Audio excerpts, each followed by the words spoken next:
In this video, I'm gonna give you 5 tips that will help you build and monetize an AI-powered food blog. It's all based on my own experience because I'm successfully running a few niche sites.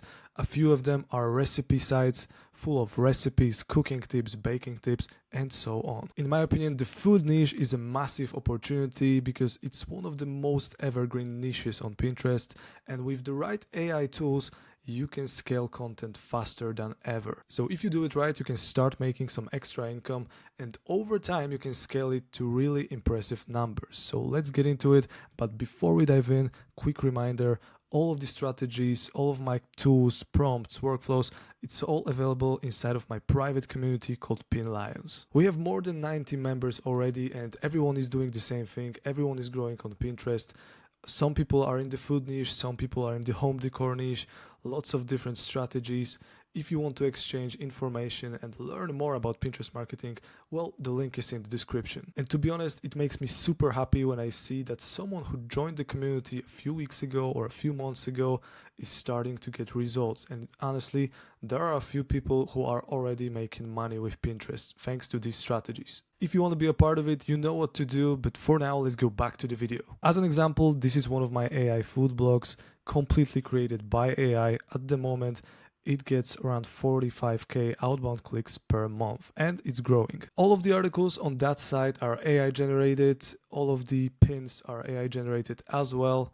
And obviously I'm using all of the same strategies that I describe inside of my community. To give you a brief idea of how it looks, here's a sample recipe, very realistic AI generated image, nice intro, we've got the recipe card, what makes this recipe awesome, ingredients, instructions, and so on. And that article was generated very quickly with just one click, thanks to my custom tool. So that's a single recipe, and you can obviously create hundreds of these in a matter of minutes. But yesterday I released another tool that actually creates listicles, not single recipes, which are super realistic as well. So as an example, 10 chicken dinner ideas, that whole article was generated with a single click. So there's a nice featured image, and then we have 10 different recipes, very realistic images.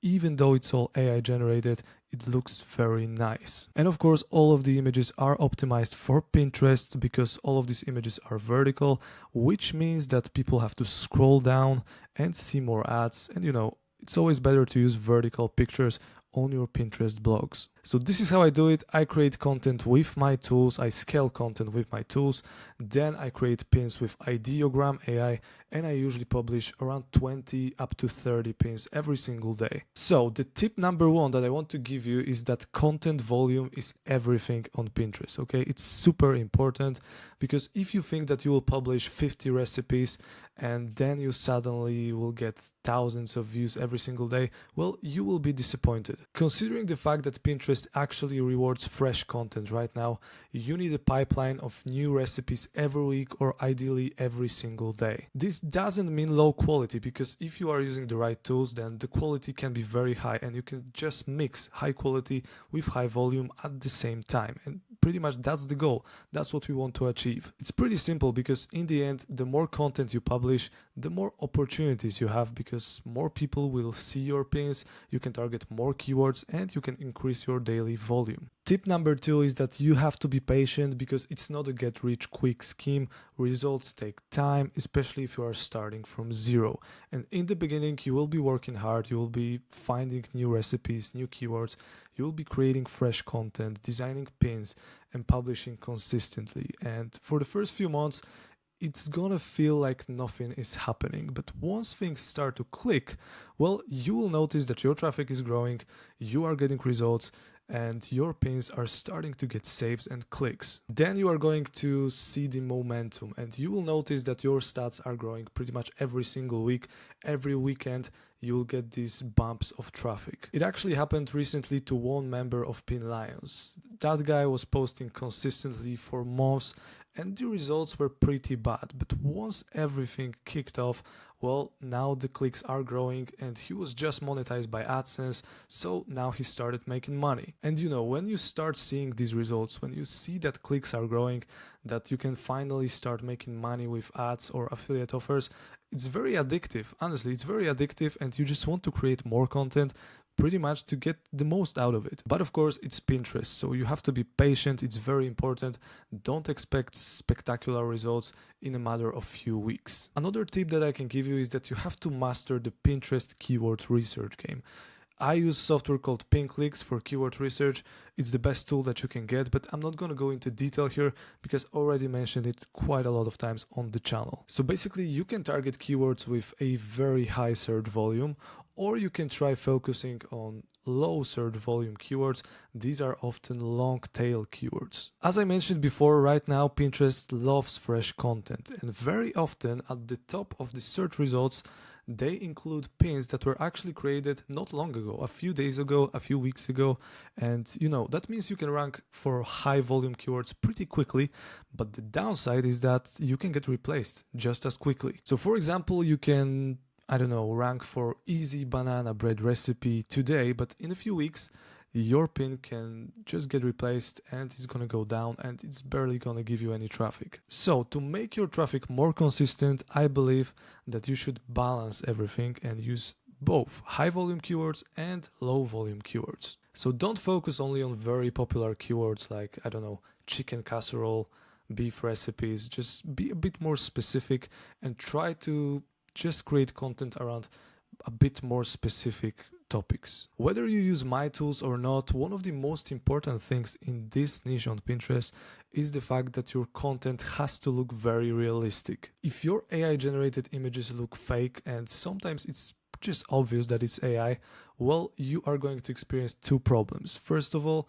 users won't like it, and the second thing is that ad networks probably won't accept your application as well. So that's why I always make sure that all my visuals look as real as possible. My plugin helps with that because it uses either Ideogram or Seedream free AI generators. But even if you are using other tools, well, make sure to make your content look realistic. The good news is that these days AI image generators are insanely good and they are only getting better.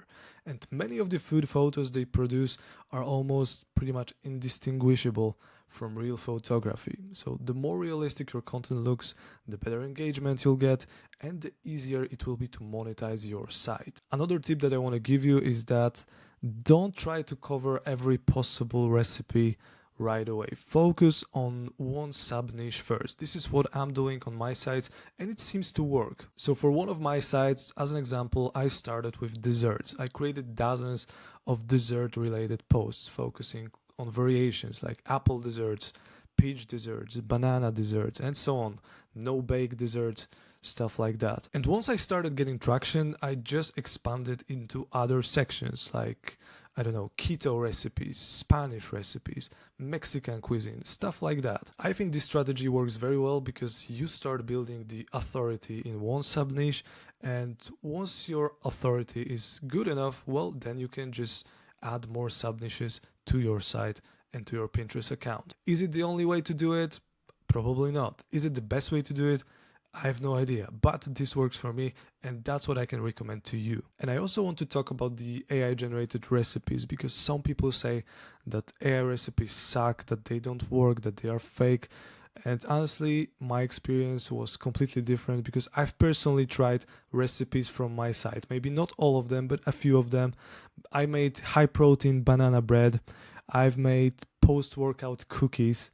I've made some healthy smoothies as well, and they all turned out great. On top of that, the feedback is actually good because I get a lot of positive comments from readers who are saying that the recipe was great, the recipe was tasty. So who am I to judge? I think it's because of the fact that language models are simply getting better. Like before, a few years ago, ChatGPT used to hallucinate quite often, and these recipes maybe were wrong, but nowadays, well, these recipes can actually be very good, and I'm using ChatGPT 5 for all of my content. Before I finish, let me just summarize everything. If you want to make money with an AI-powered food site, focus on publishing a lot of content. It's very important. Be patient with the process. Just balance your keywords and target both high search volume keywords and low search volume keywords.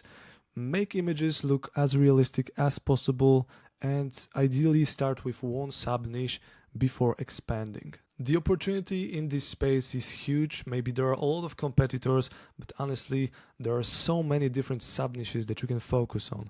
There are vegan recipes, vegetarian, Spanish, like specific diets, keto, low carb, and so on, high protein. So there are a lot of different opportunities here. And of course, if you want to scale everything faster, you can get all of the tools, plugins, workflows, prompts, everything that I'm using on a daily basis inside my private community called Pin Lions. We can also connect directly and I can have a look on your site and tell you what you can potentially do better. If it sounds interesting, you know what to do. For now, thanks for watching this video and I hope I'll see you on the next one. See you next time.